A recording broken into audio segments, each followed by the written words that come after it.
Use of yet का प्रयोग हमेशा नकारात्मक वाक्यों नेगेटिव सेंटेंसेस में किया जाता है, जिसका मतलब होता है अभी तक नहीं।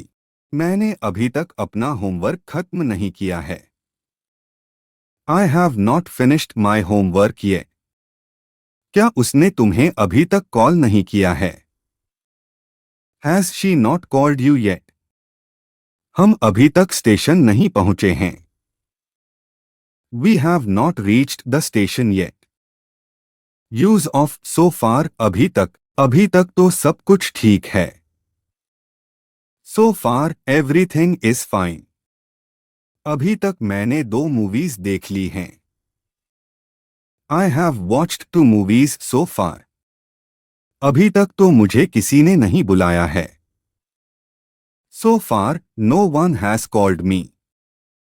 बाय देन तब तक बाय देन का प्रयोग तब किया जाता है जब कोई काम तब तक पूरा हो चुका होगा। तब तक तो मीटिंग खत्म हो जाएगी।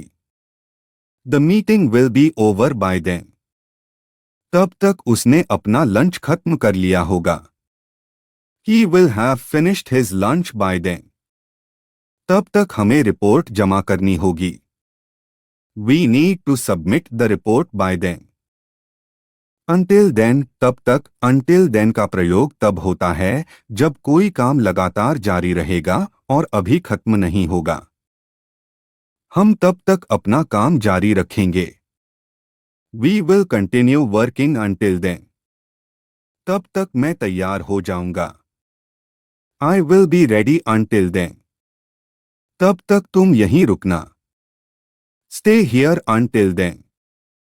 बाय नाउ अब तक अभी तक बाय नाउ का मतलब होता है अब तक या अभी तक। उसे अब तक पहुंच जाना चाहिए था। He should have arrived by now. उन्हें अब तक खत्म कर देना चाहिए था। They must have finished by now. मुझे उम्मीद है कि तुम अब तक मेरा ईमेल पा चुके हो। I hope you have received my email by now. By when कब तक by when का प्रयोग प्रश्न पूछने के लिए किया जाता है जब हम किसी से कब तक की जानकारी चाहते हैं। आप प्रोजेक्ट कब तक खत्म कर लोगे? By when will you finish the project? मुझे रिपोर्ट कब तक जमा करनी चाहिए? By when should I submit the report?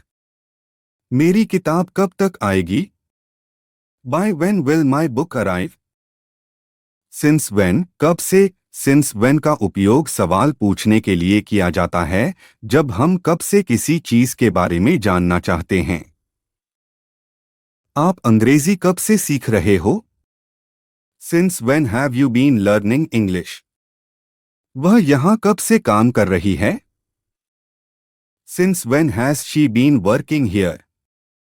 तुम इसके बारे में कब से जानते हो? Since when have you known about this? Since then तब से since then का प्रयोग तब किया जाता है जब हम किसी घटना के बाद की स्थिति को लगातार जारी रहने का जिक्र करते हैं। तब से मैंने उसे नहीं देखा है। I have not seen him since then.